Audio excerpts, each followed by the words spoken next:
Hello and welcome to another Chef Knives to Go quick look product review. I'm Steve Gamache, and what we have this time is the Doi Aogami or Blue number 2 Gyuto 215mm knife from Chef Knives to Go.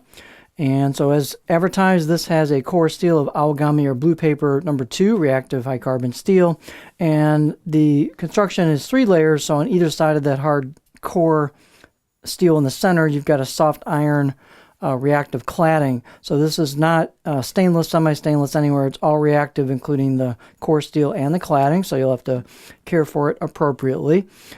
These are kind of stiffer, beefier knives with a really amazing grind to them.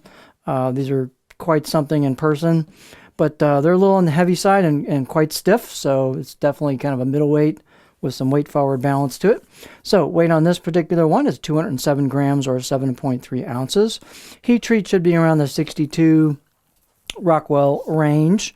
And handle is octagonal, what's called magnolia or Herwood with a black packawood ferrule. So kind of a lightweight handle and black packawood ferrule on it. The handle's pretty light. We'll show you the balance point in a minute or two. The edge length is 217 millimeters or about 8.5 inches, and the overall length is about 373 millimeters or 14.7 with this handle. Again, these are pretty beefy knives at the spine, so above the back of the blade here, I got about 3.4 millimeters thick on the spine. And then about halfway down, I got about 2.9, so it thins out a little bit and starts to taper down, but it doesn't taper a lot.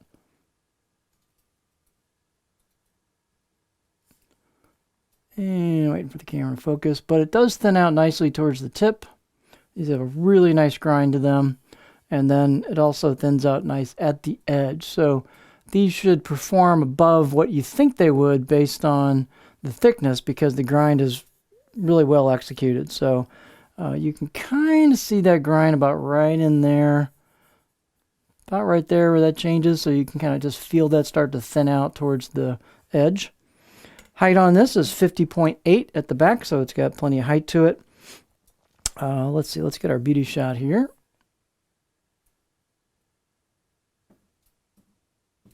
So as you can see, these knives have a finish that's brushed kind of along the length of the blade instead of vertically on it.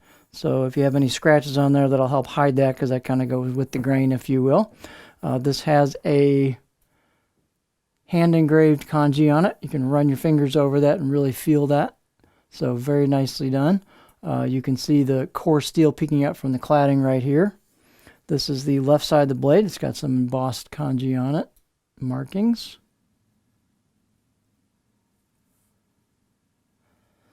So very good fit and finish on these. They've got some polish to the spine, and they've relieved the edges just a little bit.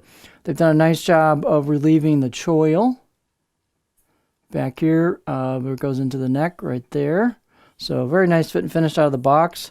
This was very, very sharp. I'll give it a 7 out of 10 on my scale out of the box. So this should be ready to rock and roll right out of the box. Balance point, this handle is pretty light, and this blade is pretty beefy. So the balance point is right about there.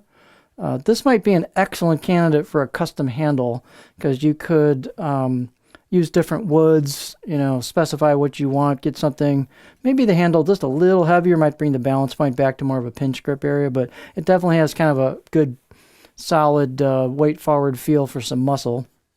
The handle itself is nicely done. You'll always typically have with these styles, it's kind of a sleeve that goes over, so there's a little bit of a bump there where the wood comes in where that sleeve hits, and that's kind of normal for this style of handle. Looks like they did a pretty good job gluing it up where the tang comes into the handle. Just really nice fit and finish on this. It's just a beautifully crafted blade. You can read some of the comments, but there's high praise for this knife on the performance of it. Again, it's all reactive, but it'll sharpen up as good as your skill will allow and get wicked sharp. So here's the edge profile, and it's really just a pretty good middle of the road profile that's pretty versatile. So it flows in. You've got a fairly aggressive belly towards the tip. It flows into a nice stop at the heel. It just kind of flows into that. There's not really much back belly to it. So there's a nice kind of flattish area in the back third of the blade, and then you can get pretty high on a rock with this because it's a little more aggressive belly. So this will rock great over stuff, push-pull cuts, glide cuts. Tip draws, you'll have to raise the handle a little bit high because of the way that belly is towards the tip, but very versatile profile. So this is just a top flight maker, top flight construction and grinds on this, and just a really nice piece of craftsmanship that'll last you for years and years to come. So this is the Doi Blue number 2 Gyuto 215mm knife from Chef Knives to Go.